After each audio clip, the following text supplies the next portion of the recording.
I'm going to read a quote from Churchill because I think it really applies to what we're facing in the world now, and I will try to explain it the best way that I can.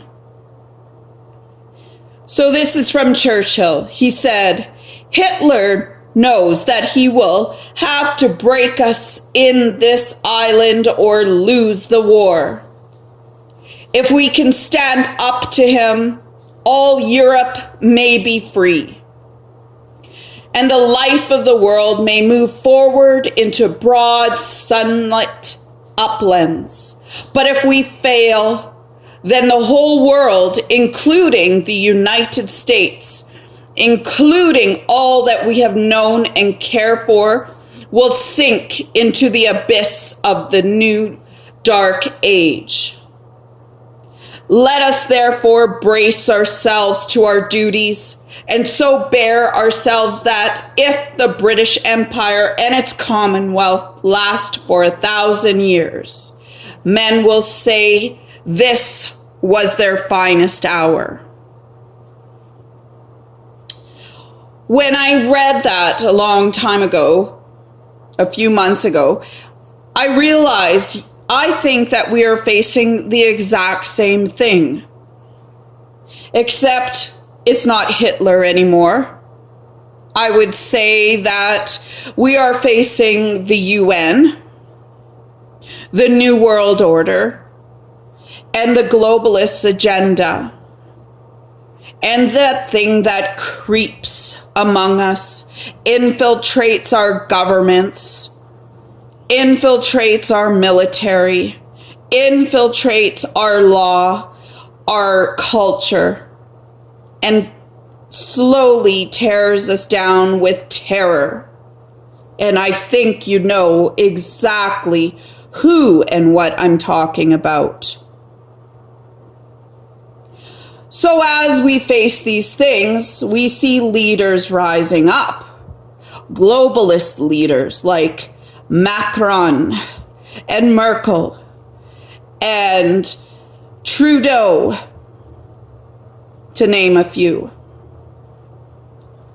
But then, I was seeing another phenomenon. Good leaders rising up. We were calling them nationalists, which is just a word for patriots. So why all of a sudden do all the globalists try and demonize the word nationalist when it really just means patriot? Why are they demonizing white men, white people? Why are Christians being persecuted more and more? Why is anti-Semitism rising up? I look at the world and I'm seeing two clear divisions.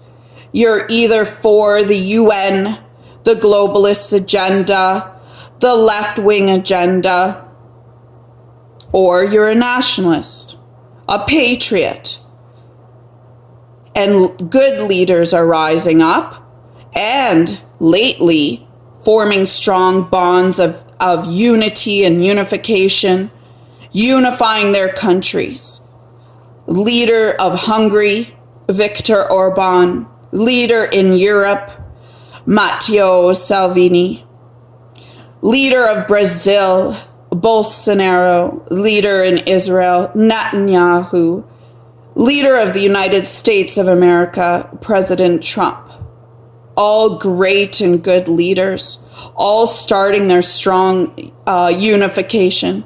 Geert Wilders, Marine Le Pen, all fighting for their countries, all forming a strong alliance against the globalists. Again, as citizens, we have to work and fight so hard. Otherwise, we will fall into the abyss of the dark age.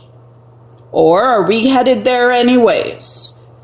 Will the good leaders and the, what I call evil leaders, evil globalists, who want to rule from the UN and form a government without our vote, without our say. They will just dictate us mandates and agendas and tell us what to do. We will lose our freedom of speech, and we see it slipping out of our grasp, slipping from us, fading away.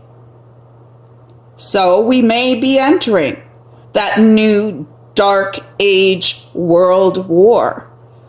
A world war like we've never seen before, where we see good countries with good leaders, nationalist, patriotic countries who just want to be their own country with their own laws, with their own good culture, who are being invaded by globalist agendas, UN agendas. Eventually, it's going to come to an all-out fight. And we will have to stick up for Israel.